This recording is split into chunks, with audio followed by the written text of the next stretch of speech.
Hello everyone, आपका हमारे channel पे स्वागत है। हमारे चैनल का नाम है स्टडी मॉल और आप हमारे चैनल को सब्सक्राइब कीजिए और वीडियो को लाइक कीजिए। आज हम पढ़ने वाले हैं क्लास 9th का अध्याय फर्स्ट, विषय जीव विज्ञान।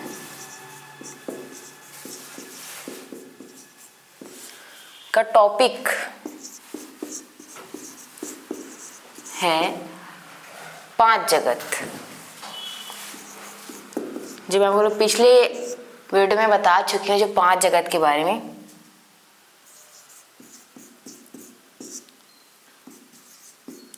विस्तार से अध्ययन करेंगे, विस्तार से अध्ययन। तो इसमें 5 जगत के बारे में आप लोग को बता चुकी हूँ। तो 5 जगत कौन कौन से हैं? फर्स्ट है मोनेरा जगत, सेकेंड है प्रोटिस्टा जगत और थर्ड है फंजाई जगत। इसको कवक जगत भी कहते हैं। चौथा है प्लांटी जगत, जिसको आप सभी पादप जगत के नाम से भी जानते हैं। और 5वां है एनिमेलिया जगत, जिसको जंतु जगत भी कहा जाता है। तो ये 5 जगत के बारे में हम विस्तार से अध्ययन करने वाले कि मोनेरा जगत के जीव जंतु होते कैसे हैं, कि उसके लक्षण क्या क्या हैं। एक तरह से आप उनके गुणों के बारे में जानोगे। तो इनको हम हटा देते हैं, सिर्फ मोनेरा जगत को रखते हैं। चलिए देखते हैं मोनेरा जगत के बारे में। मोनेरा जगत के जीव जंतु होते कैसे हैं। पहला, इस जगत के अंतर्गत सभी एक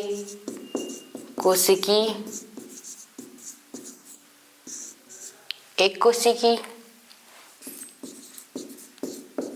झिल्ली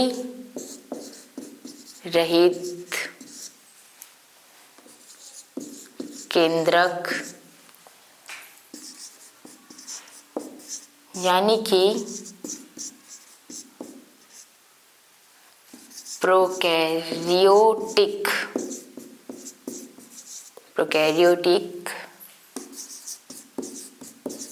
कोशिका वाले होते हैं। ये मोनेरा जगत के जो इसका फर्स्ट पॉइंट है, इसमें क्या बताता है, ये जगत के अंतर्गत जितने भी जीव आते हैं वो क्या होंगे, एक कोशिकीय होंगे। और इसमें झिल्ली नहीं पाया जाएगा। रहित का मतलब होता है नहीं होता है। झिल्ली नहीं पाया जाएगा, केंद्रक की उपस्थिति भी नहीं होगी। और ये कैसे होंगे, प्रोकैरियोटिक कोशिका वाले होंगे। सेकेंड, ये सभी स्वपोषी व विषमपोषी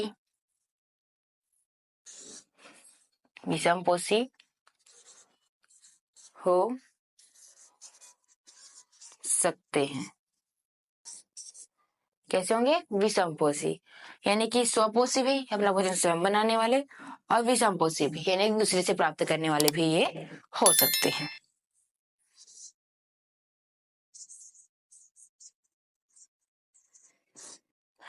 इसमें हरित लवक नहीं पाया जाता है। इसमें हरित लवक नहीं पाया जाता है। उदाहरण के लिए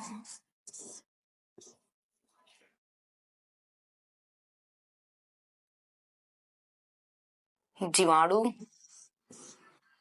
और एनाबीना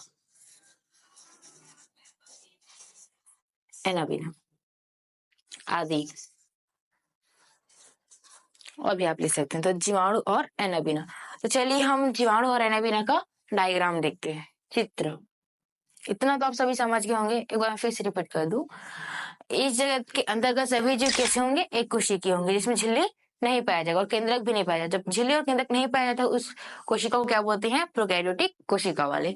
और ये क्या होते हैं? स्वपोषी होते हैं और विषमपोषी। इसमें हरित लवक नहीं पाया जाता है और ये प्रकाश संश्लेषण की क्रिया भी नहीं कर सकते, क्योंकि जिसमें हरित लवक नहीं पाया वो प्रकाश संश्लेषण की क्रिया भी नहीं करते। उदाहरण के लिए इसमें क्या आएगा? जीवाणु और एनाबीना। चलिए जीवाणु और एनाबीना का हम लोग क्या करते हैं? चित्र को देखते हैं। देखिए जीवाणु का चित्र।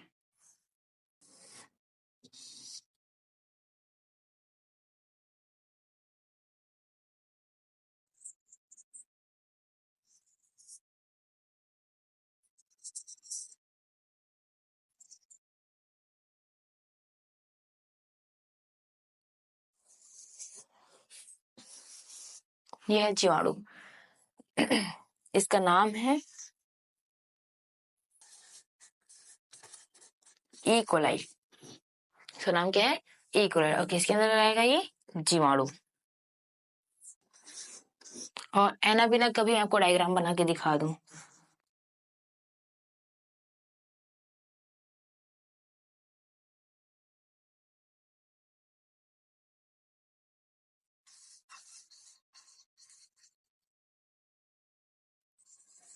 ये आपका एनाबीना। तो आप सभी समझ ही गए होंगे कि मोनिरा जगत के अंदर का जो जीव होते हैं वो कैसे होते हैं।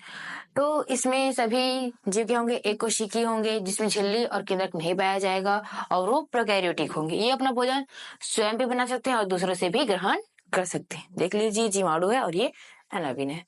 अब हम बढ़ते हैं सेकेंड पॉइंट की ओर। इसमें प्रोटिस्टा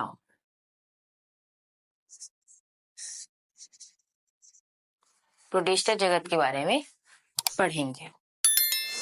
तो इसमें क्या होता है? फर्स्ट पॉइंट, इस जगत के सभी जीव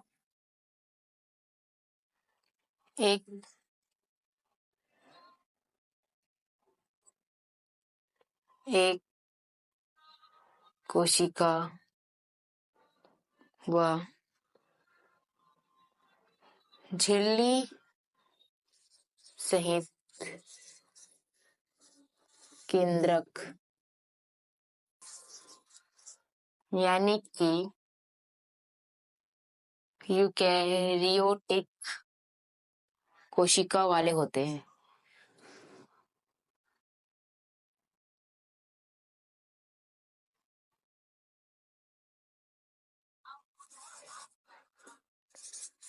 यूकैरियोटिक कोशिका वाले होते हैं। अब इसमें देख लीजिए, इस जगत के सभी जो जीव हैं वो एक कोशिकीय तो होंगे, लेकिन इसमें झिल्ली क्या होगा? पाया जाएगा। और इसमें भी क्या पाया जाएगा? केंद्रक। और झिल्ली और केंद्रक जिसमें पाया जाता है वो कैसे होते हैं? यूकैरियोटिक। लेकिन मोनिरा जगत में क्या होता है? झिल्ली और केंद्रक नहीं पाया जाता, इसलिए वो कैसे होते हैं? प्रोकैरियोटिक। सेकेंड, इसमें भी ये स्वपोषी व विषमपोषी होते हैं। इसमें ये क्या होंगे? अपना भोजन स्वयं भी बना सकते हैं और दूसरे से भी ग्रहण कर सकते हैं। अब इसका थर्ड पॉइंट भी लिखते हैं। इसमें इनकी सभी क्रियाएं एक कोशिका द्वारा संपन्न होती है।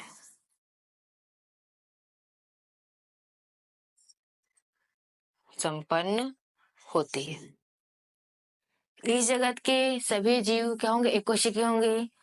झिल्ली सहित केंद्रक यानी कि यूकैरियोटिक वाली कोशिका होंगी, और ये विषम पोषी होंगे और स्वपोषी होंगे। और इसमें जिनकी जो भी क्रियाएं हैं, भोजन ग्रहण करना, विसर्जन करना, सभी एक कोशिका द्वारा ही संपन्न होते हैं। अब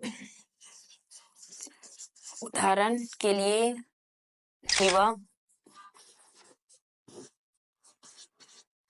एट अमीबा,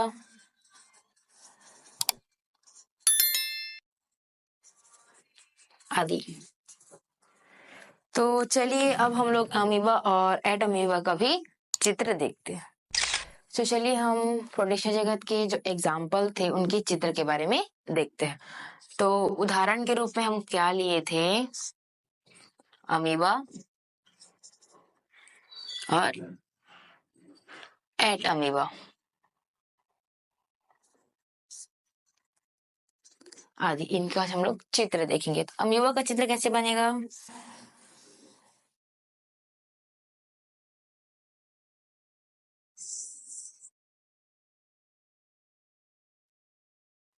ये है आपका अमीबा।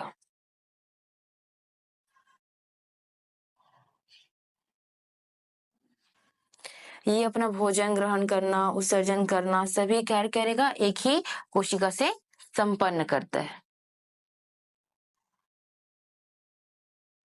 ये होता है अमीबा। उसके बाद क्या दिया हुआ है? एट अमीबा।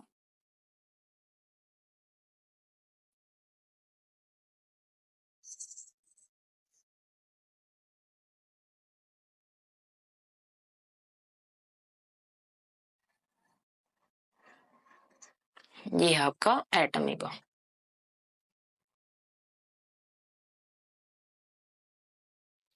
और युग्लिना भी होता है, पैरामीशियम भी होता है। पैरामीशियम का आकार कैसा होता है? चप्पल के आकार के जैसा होता है। वो भी इसके एग्जाम्पल में आ जाएंगे। ठीक, तो ये है एट अमीबा।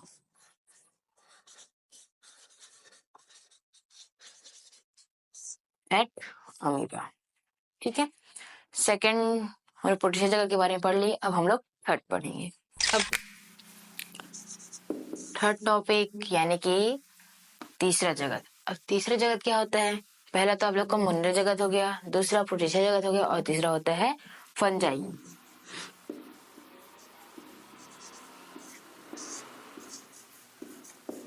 फंजाई जगत। फंजाई जगत हम लोग का फर्स्ट टॉपिक है। इस जगत के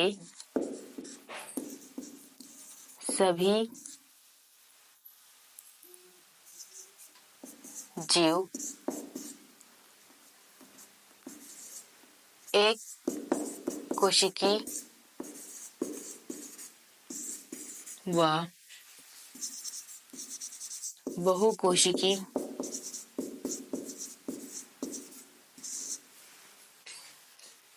एक कोशिकी व बहुकोशिकी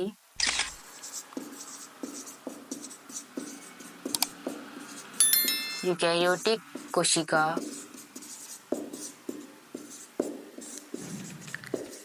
वाले जीव होते हैं।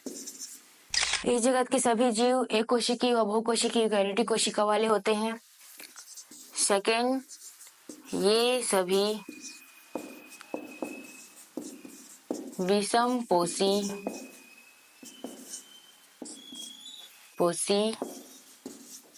जीव होते हैं। तीसरा, इसमें हरित लवक नहीं पाया जाता है। हरित लवक नहीं पाया जाता है, इसलिए प्रकाश संसरण की क्रिया नहीं करते हैं और अपना भोजन का निर्माण खुद नहीं करते हैं, नहीं कर सकते हैं। उदाहरण के लिए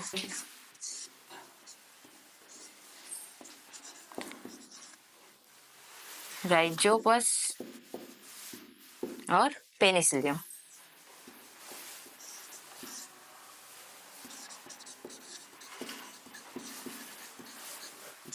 राइजोपस और पेनिसिलियम। और इसमें अगर आप चाहो तो और भी आगे लिख सकते हो कि चौथा पॉइंट डाल के कि इसमें कोशिका भित्ति पाई जाती है।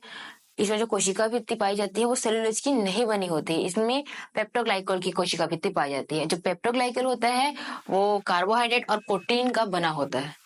ठीक है, इसमें आप चौथा पॉइंट भी लिख सकते हैं, लेकिन मिनिमम आप इसमें 3 ही लिखो। अब ये राइजोपस और पेनिसिलियम का हम लोग डायग्राम देखेंगे इसमें फंजाई जगत में। देखो राइजोपस को मैं आपको चित्र दिखाती हूँ।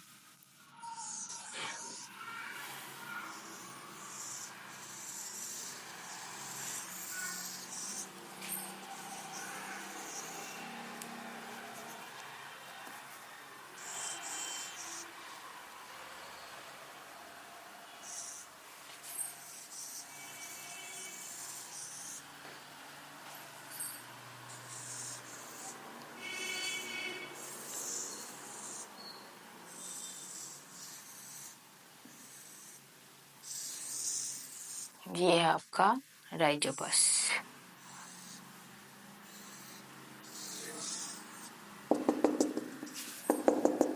ये है आप लोग का राइजोपस जो फंजाई जगत के अंतर्गत आता है।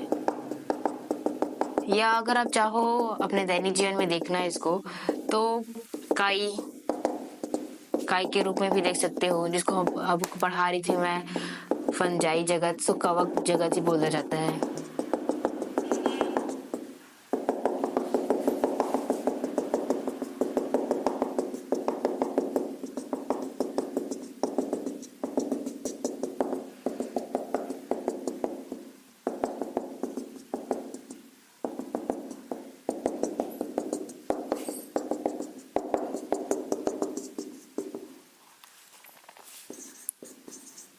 राइजोपस।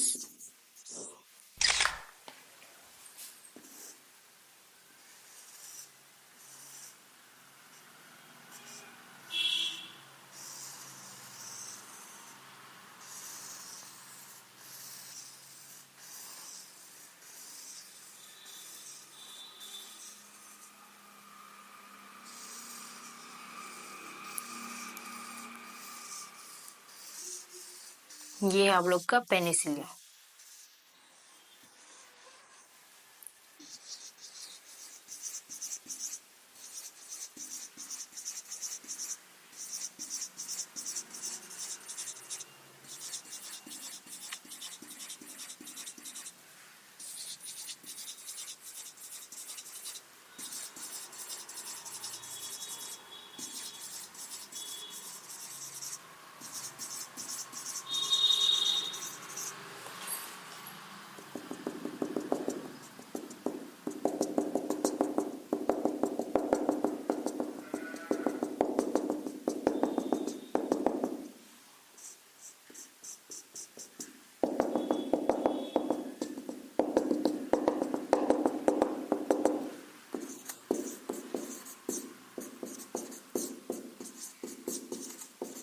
ये आप लोग का पेनिसिलियम।